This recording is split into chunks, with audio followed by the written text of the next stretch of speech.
ಮಕ್ಕಳಿಗೆ favourite dish ಅಂದರೆ ಬಿರಿಯಾನಿ. ಅದಕ್ಕೆ ಚಿಕನ್ ಬಿರಿಯಾನಿ ಮಾಡೋಣ ಅಂತ ರೆಡಿ ಮಾಡ್ಕೊಳ್ತಿದ್ದೀನಿ. ಅದರಲ್ಲೂ ಕುಕ್ಕರ್ನಲ್ಲಿ ದಮ್ ಬಿರಿಯಾನಿ ಮಾಡೋಣ ಅಂತ ಮಾಡ್ತಿದ್ದೀನಿ. ಅದಕ್ಕೆ ಚಿಕನ್ ಮ್ಯಾರಿನೇಟ್ ಮಾಡೋಕ್ಕೆ ಮೊಸರು, ಶುಂಠಿ ಬೆಳ್ಳುಳ್ಳಿ ಪೇಸ್ಟು, ಅರಿಶಿನ ಪುಡಿ, ಗರಂ ಮಸಾಲ, ಬಿರಿಯಾನಿ ಪೌಡ್ರು, ಖಾರದ ಪುಡಿ, ನಿಂಬೆ ರಸ, ರುಚಿಗೆ ತಕ್ಕಷ್ಟು ಉಪ್ಪು, ಹಸಿಮೆಣಸಿನ್ಕಾಯಿ, ಚಕ್ಕೆ ಲವಂಗ ಏಲಕ್ಕಿ, ಕಟ್ ಮಾಡಿರುವ ಕೊತ್ತಂಬರಿ ಸೊಪ್ಪು, ಪುದೀನ ಸೊಪ್ಪು, ಈರುಳ್ಳಿ ಫ್ರೈ ಮಾಡಿದ ಎಣ್ಣೆ ಇವೆಲ್ಲ ಹಾಕಿ ಚೆನ್ನಾಗಿ ಮಿಕ್ಸ್ ಮಾಡಿ 1 ಅವರ್ ಬಿಡಬೇಕು.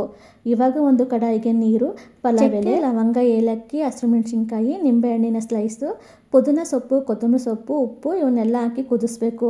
ನೀರು ಕುದಿಯುವಾಗ ನೆನೆಸಿಟ್ಟಿದ್ದ ಬಾಸುಮತಿ ಅಕ್ಕಿ ಹಾಕಿ 50% ಅಕ್ಕಿ ಬೆಂದಾಗ ಇದನ್ನು ತೆಗಿಬೇಕು. ಇವಾಗ ಮ್ಯಾರಿನೇಟ್ ಮಾಡಿದ ಚಿಕನ್ನ ಕುಕ್ಕರ್ಗೆ ಹಾಕಿ ಇದರ ಮೇಲೆ 1 ಲೋಟ ಅಕ್ಕಿ ಬೇಯಿಸಿದ ನೀರು, ಕಟ್ ಮಾಡಿರುವ ಕೊತ್ತಂಬರಿ ಸೊಪ್ಪು, ಪುದೀನ ಸೊಪ್ಪು, ಫ್ರೈ ಮಾಡಿದ್ದ ಈರುಳ್ಳಿ ಹಾಕಿ ಇದರ ಮೇಲೆ ಬೇಯಿಸಿದ ರೈಸ್ ಹಾಕಬೇಕು. ಇವಾಗ ಇದರ ಮೇಲೆ ಕೇಸರಿ ಹಾಲು, ತುಪ್ಪ, ಪುದೀನ ಸೊಪ್ಪು, ಕೊತ್ತಂಬರಿ ಸೊಪ್ಪು, ಫ್ರೈಡ್ ಆನಿಯನ್ನು ಇವನ್ನೆಲ್ಲ ಹಾಕಿ 1 ವಿಷಲ್ ಕೂಗಿಸಿ ಇದು ಕಂಪ್ಲೀಟಾಗಿ ಕೂಲ್ ಆದಮೇಲೆ ಇದನ್ನು ಓಪನ್ ಮಾಡಿದ್ರೆ ರೆಡಿ ಆಯಿತು ಪ್ರೆಷರ್ ಕುಕ್ಕರ್ನಲ್ಲಿ ಮಾಡಿರುವ ಚಿಕನ್ ದಮ್ ಬಿರಿಯಾನಿ.